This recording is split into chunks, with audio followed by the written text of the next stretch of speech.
Good afternoon.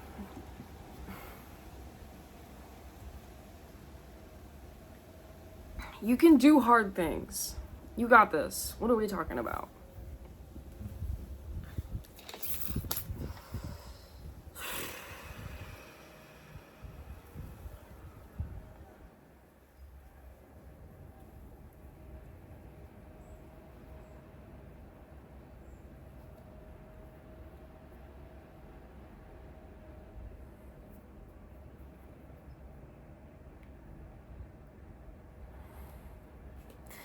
I guess I just believe in you.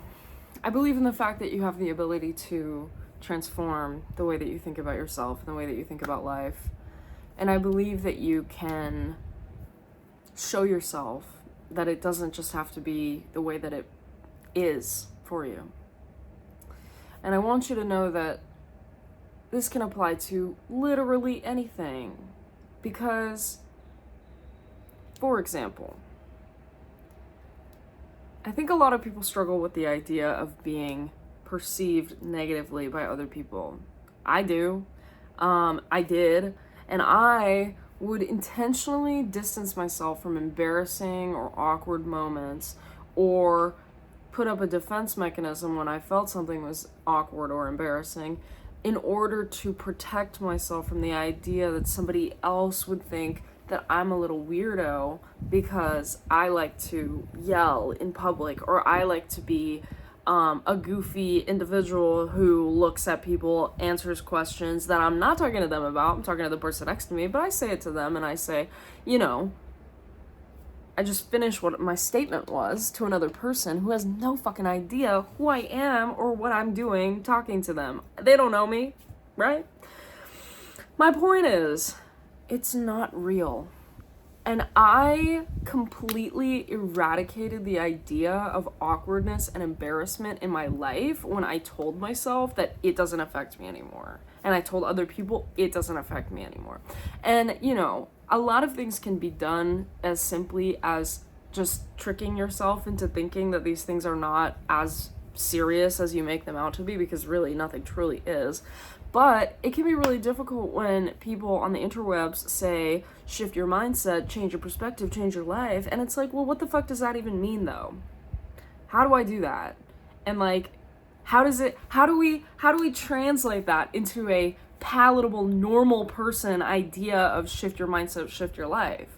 Because it is things that are as simple as telling yourself when silly things come up, or you are a silly girl or a silly guy or a silly they or a silly it, sorry, I'm getting off the point, that it's not that serious and it's not that big of a deal. And for example, with the awkwardness thing, doing some dumb shit and then being like, awkwardness doesn't affect me, because it doesn't. Because what is awkwardness? And then you can kind of create these stories in your mind where it does reinforce the idea that you are changing. Because again, with the idea of awkwardness, who cares? Who cares? Who am I affecting? Who am I truly being impacted by or impacting when I do silly things or things that make me happy that other people might perceive as awkward or embarrassing? Who is to whom, right? To this person that you don't really know or care about, to you who likes the things that you do and likes who you are and likes who you're becoming, to society, what is that? To God loves you. You know what I mean? So kind of reinforcing that there are things that can change in your reality by just simply changing the narrative around what it is that is affecting you.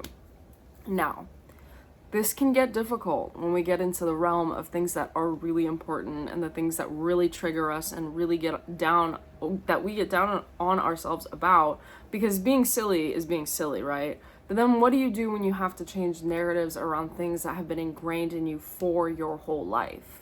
You understand the fact that this is the first time that you've ever done this. You understand the fact that you have never lived before. Well, you've never consciously lived before. And so you're just trying to figure it out. You're just trying to figure out what works for you, what's important to you, and how to navigate the things that make us fearful or the things that keep us stuck.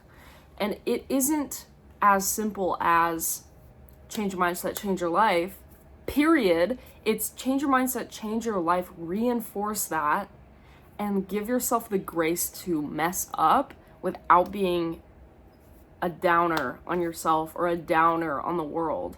Allowing yourself to have moments of being triggered, of freaking out on other people, and then apologizing to yourself and perhaps the other person that, you know, you had a temporary lapse of judgment and this isn't something to completely shape their view of who you are or your view of who you are.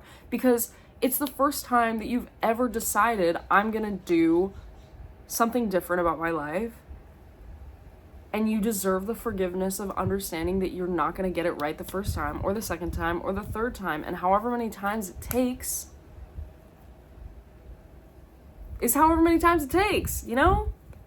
Cut yourself some slack. You have been asleep for longer than you have been awake. That's from Nero. And you are okay to just kind of be gentle with yourself and be kind and be forgiving to others, to yourself. Be who you wish to seem. You know what I mean. Be yourself. Forgive yourself. Don't let it get too down. Don't get too down on yourself.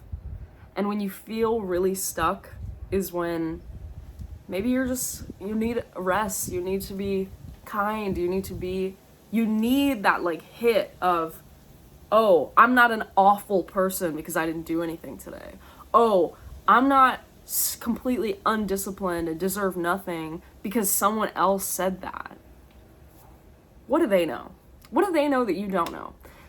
Age, experience, these are all things that teach us things, but they don't teach you how to be another person. They don't teach you what it's like to move through life as another person. They teach you how to move through your own life and move through the circumstances that come to you. And the only reason why it applies that like other people come on the interwebs or just wherever and they give you advice is because the human experience is not so broad that no two people have the same, the universe is not, the human experience, it's so broad that it is absolutely more than one person has the same experience. But that doesn't mean that some random, that you hear what they have to say, you don't agree, that they know the answer to your life, because they don't. It's just about resonance. It's just about finding people who do understand what it's like to be in your shoes and who have been there and who can help you guide your way out of it, because they can't do the work for you. You have to be the one to choose. Those people can help you. Other people, fuck them. Not actually, but respectfully, they can't do it for you. They can't be that person for you. They haven't walked in your shoes. They haven't stood where you've stood. You can pick and choose. You can choose what works for you and discard the rest. You can choose what works for you and leave the rest to somebody else. That's how we discern. That's how we resonate. That's how we find resonance. That's how we find what works for us and what doesn't work for us. And you know what?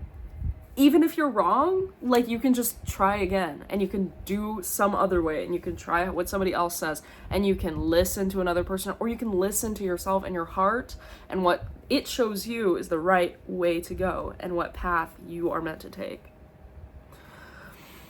This kind of went all over the place, but I think that I've made my point clear. And I hope that you understand that it's okay to not be okay. It's okay to not have it figured out. It's okay to be imperfect. It's okay to be a failure. Because what even is that? You know what I mean? Like, what even is failing? Is it not just a step on the way to success? Is it not just another redirection into what is the higher thing for you? Is it not an important part of understanding how life functions and how you function in the realm of whatever the thing it is that you failed at, right? Because failure is a greater part of success. a smaller part of the greater concept of success, is it not?